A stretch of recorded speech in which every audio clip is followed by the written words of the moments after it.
To add or subtract radicals, we will collect like radicals. Like radicals are similar to like terms. Like radicals are radical expressions with the same index and the same radicand. Unlike radicals are radicals differing in the radicand, the index, or both. For example, the square root of 3 and 5 square roots of 3 are like radicals. They both have a square root of 3 as radical terms. The square root of 3 and the square root of 2 are unlike radicals. Even though they are both square roots, the radicands are different. Finally, the cube root of x and the square root of x are unlike radicals because they have different indices. The process for addition and subtraction of radicals is to simplify each radical expression, then combine like radicals. Combining like radicals is similar to combining like terms and uses the distributive law. To add 3 square roots of x plus 2 square roots of x, we notice the like radicals, and using the distributive law, factor out a square root of x. Using the order of operations, we add 3 plus 2. Most people skip writing this middle step and combine like radicals directly. To compute 3 cube roots of 2 minus 7 cube roots of 2, we notice the like radicals, and combining these like radicals yields negative 4 cube roots of 2. Let's consider an example where we appear to have unlike radicals. Note, however, that neither the square root of 24 nor the square root of 54 is simplified. We write 24 as 4 times 6 and write 54 as 9 times 6 and use the product rule for radicals to simplify both. Then clean up the coefficients and combine like radicals to get 13 square roots of 6. Now let's consider more complicated examples that might require more steps.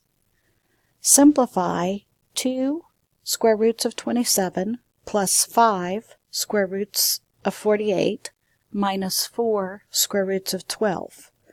Notice that we have unsimplified radicals. We factor out the perfect squares from each radicand, use the product rule for radicals, and simplify. We multiply as needed in each coefficient, and now we have like radicals that we can combine using the distributive law. Finally, we get a final simplified answer of 18 square roots of 3.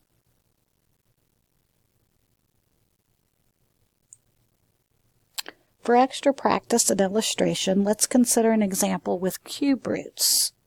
Simplify the cube root of 8 plus the cube root of 54 minus 7 cube roots of 2. Again, it appears initially we have unsimplified radicals. This time we factor out perfect cubes from each radicand, use the product rule for radicals, and evaluate the cube root of 8 as 2 and the cube root of 27 as 3. Now we combine like radicals. 3 cube roots of 2 minus 7 cube roots of 2 is negative 4 cube roots of 2. Notice, however, that 2 and negative 4 cube roots of 2 are unlike terms that cannot be combined.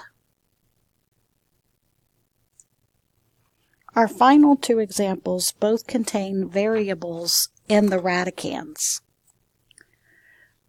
Let's simplify 4 square roots of 45x cubed minus square root of 5x. We begin by factoring perfect squares from the unsimplified radicands. Then we use the product rule for radicals.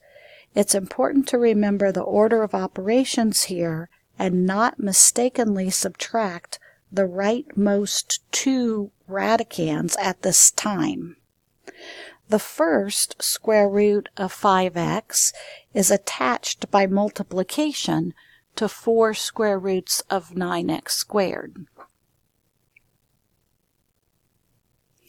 Next, we replace the square root of 9x squared by 3 absolute value of x. Notice, though, that we can assume x is greater than or equal to 0 since 5x is under a square root in the original problem. If x is greater than or equal to 0, the square root of x is x.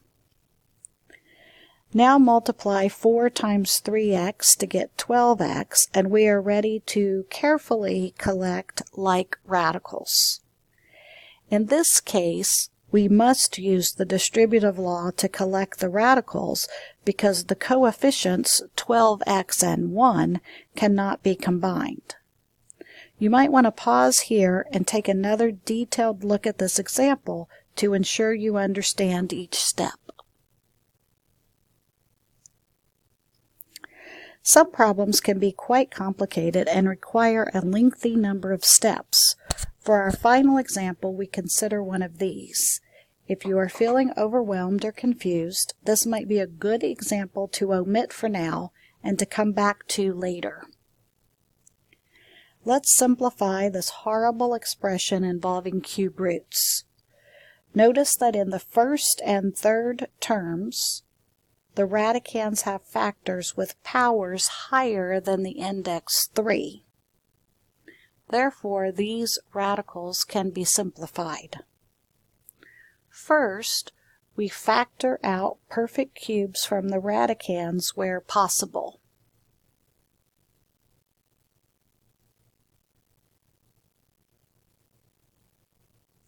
Then we use the product rule for radicals.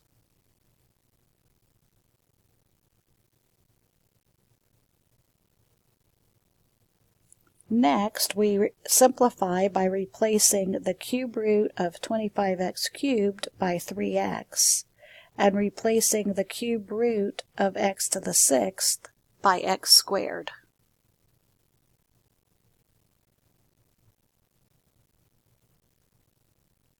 We use the associative law of multiplication to clean up the coefficients. And now notice we have like radicals. The radical cube root of x squared y squared is the radical factor in each of our 3 terms. We can use the distributive law to factor out the like radical factor. And finally add the coefficients. This example had a lot of steps, but when we carefully and methodically proceed through the steps, we see that no one single step is particularly difficult. What tends to be difficult is looking at the original problem and realizing that by applying basic principles, you can simplify the expression.